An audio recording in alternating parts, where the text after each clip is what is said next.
পটুয়াখালীর কুয়াকাটা সংলগ্ন বঙ্গোপসাগরে ধরা পড়েছে 18 কেজি 500 গ্রাম ওজনের একটি বিশাল টুনা মাছ।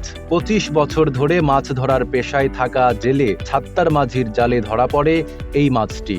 স্থানীয় মৎস্য ব্যবসায়ীদের মতে কুয়াকাটা অঞ্চলে এত বড় টুনা মাছ এর আগে কখনো ধরা পড়েনি। মহিপুর মৎস্য বন্দরে নিয়ে এলে মাছটি নিলামের মাধ্যমে 14,800 টাকায় কিনে নেন কুয়াকাটা মাছ বাজারের খুচরা পাইকার ফিশ ভ্যালির পরিচালক মতিউর রহমান। এই মাছটা আসার পর আমাকে যোগাযোগ করে ওই আড়তদার ফসল আড়তদার যোগাযোগ করার পরে আমি যাওয়ার পরে মাছটা কিনে আনি।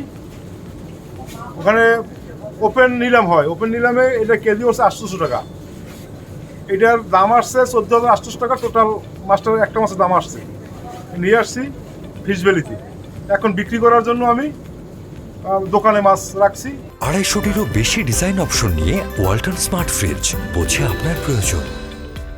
স্থানীয় ব্যবসায়ীরা বলছেন মাছটি ফ্রাই মার্কেটে নিয়ে পর্যটকদের কাছে বিক্রি করার কথা। এই ফিশ ভ্যালির লাইফে এত বড় টুনা মাছ এই প্রথম আসছে। এর আগে কখনো এত বড় টুনা আসে নাই। সর্বোচ্চ যেটা আসছে 4 কেজি 5 কেজি ওয়েট পর্যন্ত পাইছি আমরা।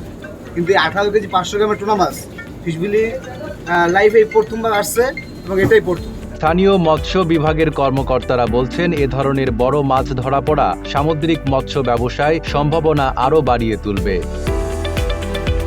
এত বড় টুনা মাছ ধরা পড়ার ঘটনায় কুয়াকাটার মৎস্যজীবীদের মধ্যে উচ্ছ্বাস তৈরি হয়েছে। সামুদ্রিক মৎস্য ব্যবসা আরও সমৃদ্ধ হবে বলে আশা করছেন সংশ্লিষ্টরা। নাইম আরাবি, ঢাকা পোস্ট।